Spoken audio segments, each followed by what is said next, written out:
Hello hi समस्त को मोर नमस्कार। आशा करुँची आपण मैंने समस्ते भलरे थे। मु भी भलरे अच्छी। आज मन पड़ा जे आपण मैंने जानी जून 1 रु जून 9 तारीख पर्यंत आमर गजपति जिलार महेंद्रगिरी पहाड़ उपर किसी गोटे मेला अवस्थित हो सारी आपण मैंने सुनिश्चित भाव में जानी तो ताको आम महेंद्र मेला नाम गोटे बैनर सब तो अवगत थे मुझे आशा करुँच विषय आज आम मैंने चर्चा करवा। ओके तो आज मु एआई माध्यम गोटे भिडियोटे बनई आशा करुँची आपण मैंने भिडियोटी भल लगे। जदि महेंद्रगिरी पहाड़ जो मेला चलला ता विषय अधिक जानापी मो भिडियोर शेष पर्यंत देखिए बोली आशा करुँचे। जदि मो भिडियो एमती भल लगुच लाइक करेंगे सांग मानक पाखे शेयर करेंगे एंड सब्सक्राइब करेंगे। चलतु भिडियोटी आरंभ। उत्साहधारित आलोचन एक बहुत गुरुत्वपूर्ण विषय उपरे कथा हेबा गजपति जिल्लार पवित्र महेंद्रगिरी पहाड़र सुरक्षा कथा। आज मु केवल जड़े उपस्थापक नुहे बरं आम सौर संप्रदायर स्वर साजी आम प्रिय महेंद्रगिरी कहानी कहवाकू जाउछि। यह केवल कौनसी परिणस संपर्कित वक्तृता नुहे, बिल्कुल नुहे। यह हेउछि आम माटीर आम विश्वासर एवं सबुठु बड़ कथा आम अस्तित्वर एक आकुल डाकरा। आसंतु जानिबा एहार गभीरता प्रकृतरे केते। ध्यान दियंतु एही धाड़ीटी उपर। महेंद्रगिरी केवल एक साधारण पर्यटन स्थल बिल्कुल नुहे। आम पाई एहा आमर प्रकृति, संस्कृति, आदिवासी परंपरा और आध्यात्मिक ऐतिह्यर एक जीवंत प्रतीक। सत कहबाकू गले एहा आम पाई केवल पत्थर किंबा माटीर एक पहाड़ नुहे। आम संप्रदायर जो मौखिक परंपरा रही ना सेथिरे आमे एहाकू आमर जड़े जीवंत पूर्वज बोली मानु एवं निज पूर्वजों को सुरक्षा देवा तो आमर प्रथम कर्तव्य ना। अच्छा आसंतु एहा उपरे टिके गभीर भावे आलोचना करिबा। प्रथम अध्याय आमर पवित्र महेंद्रगिरी शिखर। एही संख्याटी बहुत किछि कहूछि। आपण हुए तो जानिथिबे भौगोलिक दृष्टिरू महेंद्रगिरी हेउछि आम समग्र ओडिशार द्वितीय सर्वोच्च पहाड़। किंतु भावंतु थरे ऐतिहासिक एवं भौगोलिक स्तर रे एते बड़ मान्यता पाइथिबा एही विशाल पहाड़ सहित आम सौरा संप्रदायर केते गभीर भावनात्मक संपर्क रहिछि। आम पाई एहा केवल एक उच्च स्थान नुहे, एहा हेउछि आम गर्व एवं निजस्व परिचयर सबुठारु उच्च शिखर। एबे आगकू बढ़िबा। द्वितीय अध्याय प्रकृति ही आमर देवता। आम सौरा संप्रदायर प्राचीन आस्था को टिके बुझिबाकू चेष्टा करंतु। बहु पुरातन कालरू आमे प्रकृति को ही देवता भावे मानि आसीछु। एही जंगल, पहाड़, नदी, गछलता ए सबु ही आम जीवनर मूल आधार। उदाहरण स्वरूप आमर जो पारंपरिक अमल पर्व हुए ना सेही समय रे अमल होइथिबा नुआ शस्य को आमे प्रथमे एही महेंद्रगिरी देवतांक उद्देश्य रे अर्पण। विश्वास करंतु विभिन्न पारंपरिक पूजाविधि माध्यम रे महेंद्रगिरी को केवल एक भूखंड नुहे बरं आम प्राचीन परंपरार एक पवित्र केंद्रबिंदु भावे पूजा करा जाए। प्रकृति ही आम पाई सर्वस्व। एबे एही स्लाइड रे सबुठु गुरुत्वपूर्ण कथा हेउछि आमर एही विश्वास प्रति आसीथिबा संकट। तृतीय अध्याय आम ऐतिह्य प्रति थिबा विपद। आमर एही पवित्र परिवेश आज अनेक दिगरु आक्रमणर शिकार हेउछि। अवैध निर्माण काम, राजनैतिक हस्तक्षेप, एणे तेणे पड़ुथिबा प्लास्टिक आवर्जना, जंगल कटा एवं आहुरी अनेक अनावश्यक कार्यकलाप। एठारे सबुठु बड़ दुखर कथा कौन जानिछंती? आजिकाली किछि लोक धर्म, संस्कृति और पूजार नाम नहीं ही एही पवित्र पहाड़ को नष्ट करुछंती। खास करी प्लास्टिक आवर्जना जो भली भावे बढ़ुची ताहा केवल परिवेश को प्रदूषित करूनाही बरं आमर धार्मिक भावना एवं आस्था उपरे सीधा सड़क आघात करुछि। आसंतु परवर्ती विषय को जिबा। चतुर्थ अध्याय ध्वंस केबे भी धर्म नुहे एवं यह खूब सुंदर भाव में दर्शाउछि जे आमर मूल विचारधारा कौन हेबा उचित। गोटिए पटे रहिछि प्रकृत पूजा जार अर्थ हेउछि प्रकृति को निस्वार्थ भाव में भल पाइबा एवं तार सुरक्षा करिबा। ठीक जेमिति आमे निज मार जत्न नै थाउ। किंतु अन्य पटे रहिछि मिथ्या धर्म ଯେଉଁଥିରେ ଆସ୍ଥା ନାମରେ ଆବର୍ଜନା ପକାଇବା ଏବଂ ବଡ଼ ବଡ଼ କଂକ୍ରିଟ୍ ନିର୍ମାଣ କରି ପ୍ରକୃତିକୁ ଧ୍ୱଂସ କରାଯାଏ। ଉତ୍ସର ଏହି ତୁଳନାଟି ସମ୍ପୂର୍ଣ୍ଣ ସ୍ପଷ୍ଟ କରୁଛି ଯେ ପ୍ରକୃତିକୁ ନଷ୍ଟ କରିଦେବା କେବେ ହେଲେ କୌଣସି ଧର୍ମ କିମ୍ବା ପୂଜା ହୋଇପାରିବ ନାହିଁ। ଆମକୁ ଏହି ପାର୍ଥକ୍ୟ ବୁଝିବାକୁ ହିଁ ପଡ଼ିବ। ବର୍ତ୍ତମାନ ସମୟ ଆସିଛି ଭବିଷ୍ୟତ ବିଷୟରେ ଚିନ୍ତା କରିବାର। ପଞ୍ଚମ ଅଧ୍ୟାୟ, ଆଗାମୀ ପିଢ଼ି ପାଇଁ ଜରୁରୀ ପରିସ୍ଥିତି।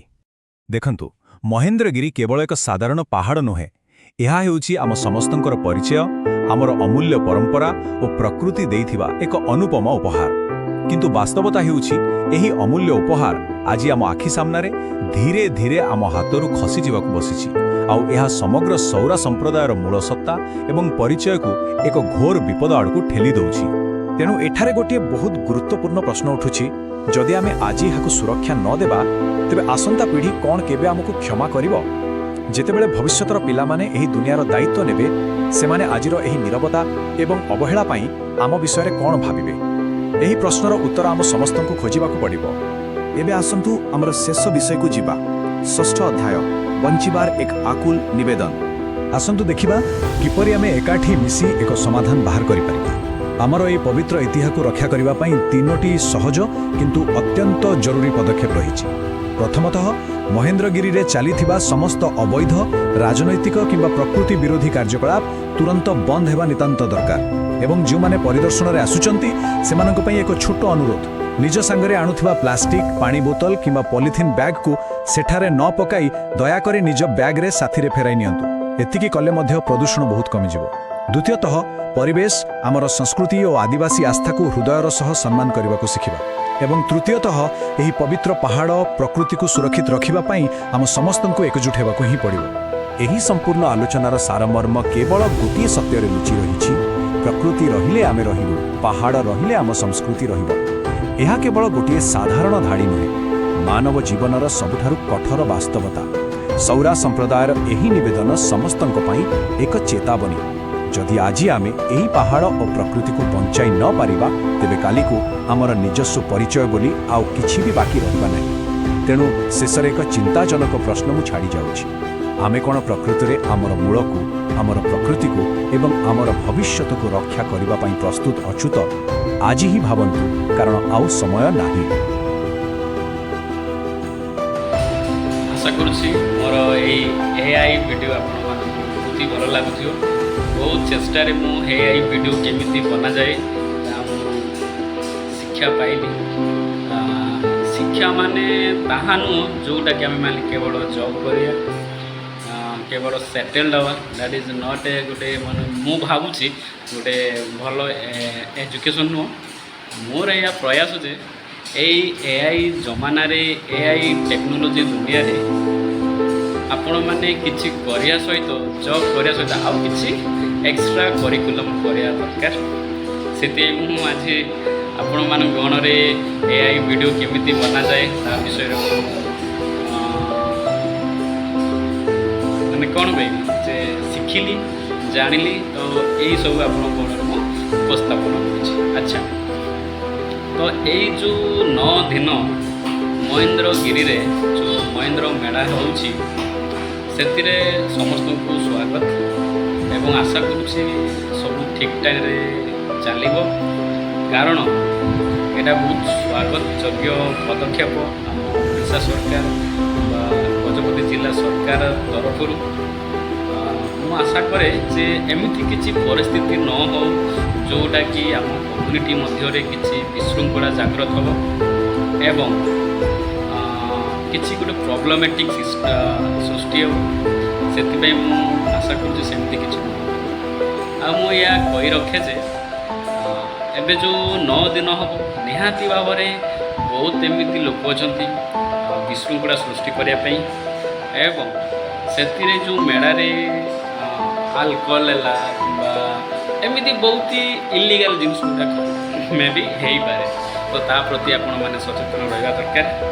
ଏବଂ ଗୋଟିଏ କଥା କହି ରଖେ ଯେ ଯଦି ଆମମାନଙ୍କ ମଧ୍ୟରେ, ଆମମାନଙ୍କ ମନରେ ଯଦି ସତରେ ଯଦି ସେଇ ଭାବ ରହିଛି, ସେଇ ଶ୍ରଦ୍ଧା ରହିଛି, ସେଇ ଭକ୍ତି ରହିଛି, ଆପଣମାନେ ଘରେ ରହିକି ମଧ୍ୟ ଆପଣ ଭଗବାନ ପାଇବେ। ଏମିତି କିଛି ଦରକାର ନାହିଁ। କିନ୍ତୁ ଆପଣ ରଖନ୍ତୁ ଗୋଟେ ସମୁଦାୟକୁ ନେଇକି ମହେନ୍ଦ୍ର ମେଳା ରଖିବାର କିଛି ତ ଗୋଟେ ଭଲ ପଦକ୍ଷେପ ମୁଁ ଆଶା କରୁଛି। କିନ୍ତୁ ସେଥିରେ ଯେଉଁ ଏବେ ମନେକର ଆପଣମାନେ ଜାଣିଥିବେ ଯେ ମନେକର ଧରନ୍ତୁ ଗୋଟେ 10,000 ଜନସଂଖ୍ୟା ହେଇଛି, ତ ସେଥିରେ ଯେଉଁ 10,000 ଜନସଂଖ୍ୟାରୁ ଯଦି ଆଟଲିଷ୍ଟ 5,000 ଜନସଂଖ୍ୟା ତ ପାଣି ନେଇକି ବୋଟଲକୁ ଯାଇଥାଏ। ଆଚ୍ଛା, ପାଣି ସବୁ ୟୁଜ୍ କଲା ପରେ ଆପଣମାନେ ଏମିତି କେବେ କରନ୍ତୁ ନାହିଁ ଯେ ସେଇ ପ୍ଲାଷ୍ଟିକ୍ ବୋଟଲ ଗୁଡ଼ାକ ସେଇ ଏରିଆରେ ଆପଣମାନେ ଛାଡ଼ିକି ଆସିବେ। ଆପଣ ପ୍ଲାଷ୍ଟିକ୍ ବୋଟଲକୁ ପାଣି ବୋଟଲକୁ ଯେମିତି ନେଇଥିଲେ ସେମିତି ହିଁ ଆପଣ ପକେଟରେ ତାକୁ ନେଇକି ଆସନ୍ତୁ, ଯଦ୍ୱାରା କି ଆମ ଏନଭାରମେଣ୍ଟ ମହେନ୍ଦ୍ରଗିରିର ଯେଉଁ ସୁନ୍ଦର ପରିବେଶ ରହିଛି ତାକୁ ଆମେ ବଞ୍ଚାଇ ରଖିବା। ଏମିତି କିଛି ନ କରନ୍ତୁ ଯେଉଁଟାକି ଆମର ସେଇ ଯେଉଁ ଗରିମା ରହିଛି, ସେଇ ଯେଉଁ ମହତ୍ତ୍ୱ ରହିଛି ସେ ସବୁକୁ ନଷ୍ଟ ହେବ। ତ ଏଇ ବିଷୟରେ ମୁଁ ଆଜି ଆପଣମାନଙ୍କ ସହିତ ଡିସ୍କସନ୍ କଲି ଯେ ପୁଣି ମୁଁ ଶୁଣିବାକୁ ପାଇଲି ଯେ କ'ଣ 9 ତାରିଖରେ କିଏ ଗୋଟେ ମୁଖ୍ୟମନ୍ତ୍ରୀ ଆସୁଛନ୍ତି। ଆପଣମାନେ ଯାଆନ୍ତୁ, ଏରିଆର ଡେଭଲପମେଣ୍ଟ ପାଇଁ କଥା ହୁଅନ୍ତୁ କିମ୍ବା ଦରଖାସ୍ତ ଲେଖନ୍ତୁ। ଏରିଆର ଯାହା କ'ଣ କଲେ ଆମ ସୋସାଇଟି ଆମ କମ୍ୟୁନିଟି ଆଗକୁ ଯିବ, ଜିଲ୍ଲା ସ୍ତରରେ କିମ୍ବା ରାଜ୍ୟ ସ୍ତରରେ କିମ୍ବା ଦେଶ ସ୍ତରରେ, ତାହା ଆପଣମାନେ ମୁଖ୍ୟମନ୍ତ୍ରୀଙ୍କ ଉପରେ କିଛି ଲେଖି ଜଣାଇବେ। Thank you for watching my video. ଆପଣମାନଙ୍କୁ ଯଦି ଲାଗୁଛି ଯେ ଏମିତି କିଛି ନା କିଛି ଗୋଟେ ଭିଡ଼ିଓ ନେଇକି ଆସିବା ପାଇଁ, ତାହେଲେ ଆପଣମାନେ ନିଶ୍ଚିତ କମେଣ୍ଟ ମାଧ୍ୟମରେ ଜଣାନ୍ତୁ। ଆଉ କେବେ ଭୁଲିବେନି ସାଙ୍ଗମାନଙ୍କ ପାଖରେ ସେୟାର କରନ୍ତୁ ଯଦି ମୋ ଭିଡ଼ିଓଟି ଇନଫର୍ମେଟିଭ୍ ଲାଗୁଥିବ, ଆଣ୍ଡ ସବସ୍କ୍ରାଇବ୍ କରିବେ ବୋଲି ମୋର ଆଶା ରହିଲି। Tata, bye bye.